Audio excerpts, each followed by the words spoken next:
Assalamualaikum warahmatullahi wabarakatuh. Kembali lagi di Putra Official. Semoga saudara seiman dan penduduk Indonesia diberikan kesehatan dan kesabaran pada masa pandemi COVID ini. Di video kali ini saya akan membahas mirisnya hijab di kalangan muslimah Indonesia. Rasul pernah mengatakan jika nanti di neraka jumlah wanita akan jauh lebih banyak daripada pria. Hal ini pun kemudian membuat kita penasaran, ya kan, ya kan, ya kan. Kenapa sih Rasul sampai bisa berkesimpulan seperti itu?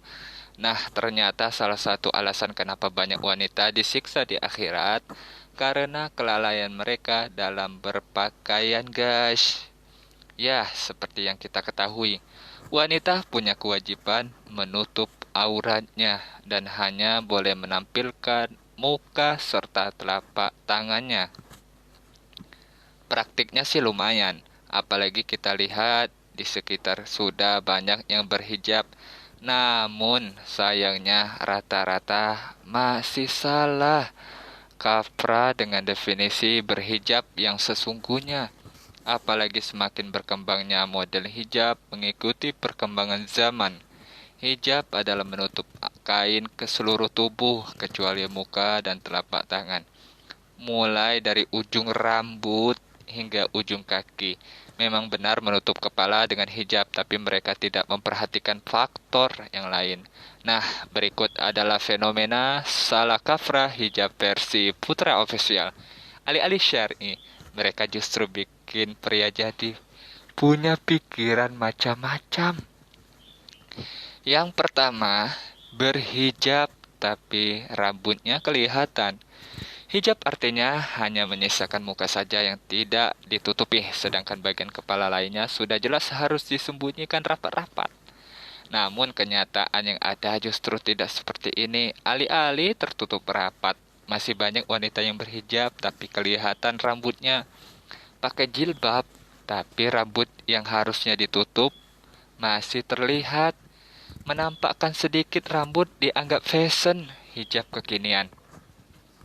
Walah walah, itu bukan fashion, itu dosa, dosa, dosa. Padahal hal ini tentu saja salah kaprah. Parahnya lagi, contohnya seperti ini banyak diperlihatkan oleh para idola zaman sekarang. Dalam hadis Rasul menerangkan, sehelai rambut wanita yang dilihat lelaki bukan mahram dengan sengaja, balasannya 70.000 tahun dalam neraka. Sehari akhirat 1.000 tahun di dunia. Wow, sedangkan rata-rata manusia hanya sebatas 60 tahun. Widih, nggak nyampe berapa detik dong itu. Seorang wanita masuk neraka akan menarik ayahnya, adiknya, dan anaknya, suaminya. Ingat, itu baru sehelai rambut. Bayangkan kalau seorang perempuan berambut tebal setiap hari memperlihatkan rambutnya kepada bukan mahram, yaitu bukan suami, bukan ayah, bukan anak, dan bukan saudara. Berapa miliar tahun dia harus berada di neraka? Coba pikirkan, berapa tahun? Berapa miliar? Dua, pakai jilbab tapi pakaiannya terus pandang. Cukup banyak contoh yang seperti ini kita temui di jalan. Pakai jilbab tapi pakainya tipis, sehingga nampak dengan cukup jelas aurat yang seharusnya ditutupi. Inilah yang dinamakan berhijab tapi telanjang. Mereka memang berpakaian tapi auratnya masih bisa jadi konsumsi publik, guys. Pakai jilbab sih, tapi pakaiannya tembus pandang begini. Pemandangan seperti ini jelas ironi. Di satu sisi menutup kepalanya dengan baik dalam rangka mengamalkan syariah, tapi tak diperhatikan bagaimana pakaian yang digunakan malah mengundang dosa. Maka tak usah heran kenapa masih banyak pria menggoda padahal sudah pakai hijab. Pakaian jilbab, tapi pakaian ketat. Beberapa waktu lalu ada fenomena miris yang berhubungan dengan hijab. Ya, pakai hijab tapi berpakaian ketat. Sehingga alih-alih terkesan alim dan sopan, yang ada justru terlihat menggoda gara-gara bentuk tubuh semakin jelas terlihat, guys. Apalah arti menutup kepala dengan hijab kalau pakaiannya justru mengundang syahwat? Memang benar sih menutup aurat, namun perlu diperhatikan jika menutup aurat juga Tidak memakai pakaian yang memperlihatkan bentuk tubuh sangat percuma jadinya jika hanya memperhatikan penutup kepala tapi pakai pakaian yang secara filosofis berkebalikan dengan makna jilbab yang dipakai, guys. 4. Pakai jilbab tapi tak pakai celana. Jangan diartikan secara harfiah ya. Apalagi dibayangin, bahaya guys, bahaya. Tentu saja jika ada yang seperti itu, kita bisa oknumnya adalah orang gila. Berhijab tak pakai celana ini maksudnya adalah memakai jilbab, tetapi memakai celana yang ketat guys. Misalnya saja legging atau celana jeans yang ngepres ke badan. Jika dilihat-lihat, celana ini membentuk tubuh dan kesannya seperti tidak pakai baju atau celana. Salah satu tanda kiamat adalah maraknya wanita yang berpakaian tapi telanjang.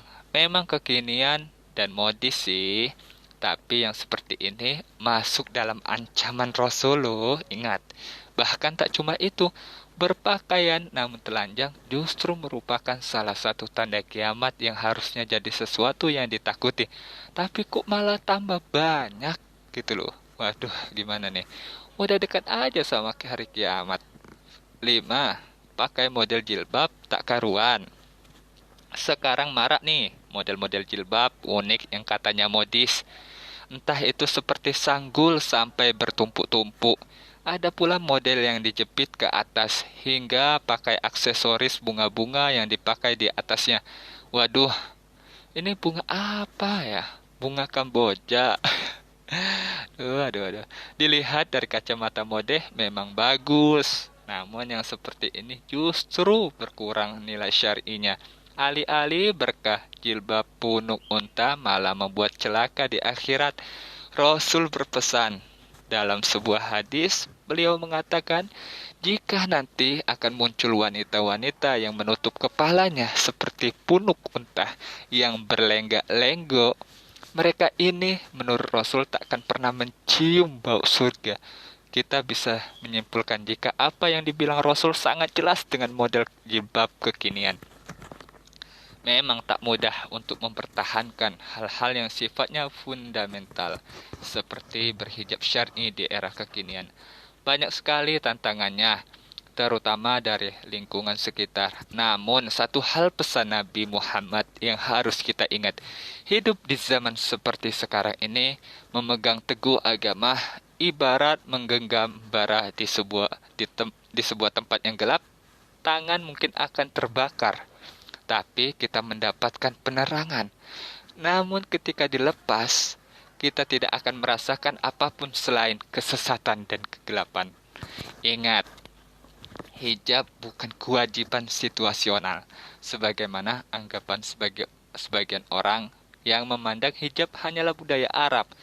Kenapa tidak sekalian anggap agama Islam itu agama Arab? Kenapa? Sedangkan Islam asal mula diturunkan oleh Allah di Arab. Kalau kita sudah menganggap Islam agama kita, maka aturan yang ada di dalamnya itu adalah kewajiban yang diatur oleh Allah dalam agama Islam, bukan budaya Arab. Kalau untuk orang Arab, bukan Islam, itu memang budaya, karena mereka menutup diri untuk menghindari pasir atau debu. Sedangkan orang Islam, memakai hijab itu kewajiban, meskipun dia tinggal di daerah berpasir seperti Arab, sekaligus menghindari debu. Begitu guys. Jadi, sekian dulu pembahasannya. Terima kasih sudah mampir di channel saya. Wassalamualaikum warahmatullahi wabarakatuh.